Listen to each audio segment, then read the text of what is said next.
राधा रानी का जन्म कैसे हुआ? पुराणों का मत है कि देवी राधा भगवान श्री कृष्ण से 11 महीने बड़ी थी। ब्रह्मवेत्ता पुराण में देवी राधा जन्म से जुड़ी एक अद्भुत कथा का उल्लेख मिलता है। इस पुराण में बताया गया है कि देवी राधा भगवान श्री कृष्ण के साथ गोलोक में निवास करती है। एक बार देवी राधा गोलोक में नहीं थी, तब श्री कृष्ण अपनी एक अन्य पत्नी विराजा के साथ विहार कर रहे थे। राधा को इसकी जैसे ही सूचना मिली, वह गोलोक लौट आई। उन्होंने विराजा को श्री कृष्ण के संग विहार करते हुए देखा तो कृष्ण को भला बुरा कहने लगी। राधा को क्रोधित देखकर विरजा नदी बनकर वहां से चली गई। कृष्ण को बुरा कहने पर श्री कृष्ण के सेवक और मित्र श्री दामा को क्रोध आ गया और उन्होंने देवी राधा का अपमान कर दिया। इससे देवी राधा और क्रोधित हो गई। इन्होंने श्री दामा को राक्षस कुल में जन्म लेने का शाप दे दिया।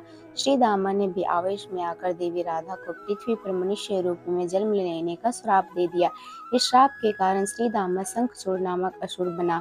देवी राधा को कृति और विश्वभानु जी की पुत्री के रूप में जन्म लेना पड़ा, लेकिन इनका जन्म देवी कृति के गर्भ से नहीं हुआ था।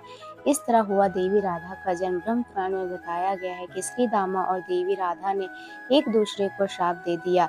तब भगवान श्री कृष्ण ने आकर देवी राधा से कहा कि पृथ्वी पर तुम्हें गौलोक में देवी कृति और विश्वभानु की पुत्री के रूप में जन्म लेना होगा। वहां तुम्हारा विवाह रायन नामक एक वेश्या से होगा और सांसारिक तौर पर तुम रायन की पत्नी कहलाओगी। रायन मेरा ही अंश होगा।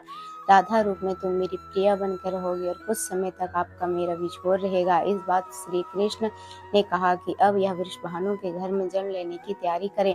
संसार की दृष्टि में राधा की माता कृति गर्भवती हुई, लेकिन उनके गर्भ में राधा ने प्रवेश नहीं किया। कृति ने अपने गर्भ में वायु को धारण कर रखा था और योग माया के सहयोग से कृति ने वायु को जन्म दिया, लेकिन वायु के जन्म के साथ ही वहां राधा कन्या रूप में प्रकट हो गई।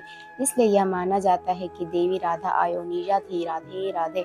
अगर ऐसी ही कहानियां की आपको और सुनना है तो मेरे चैनल को लाइक एंड सब्सक्राइब करें। राधे राधे।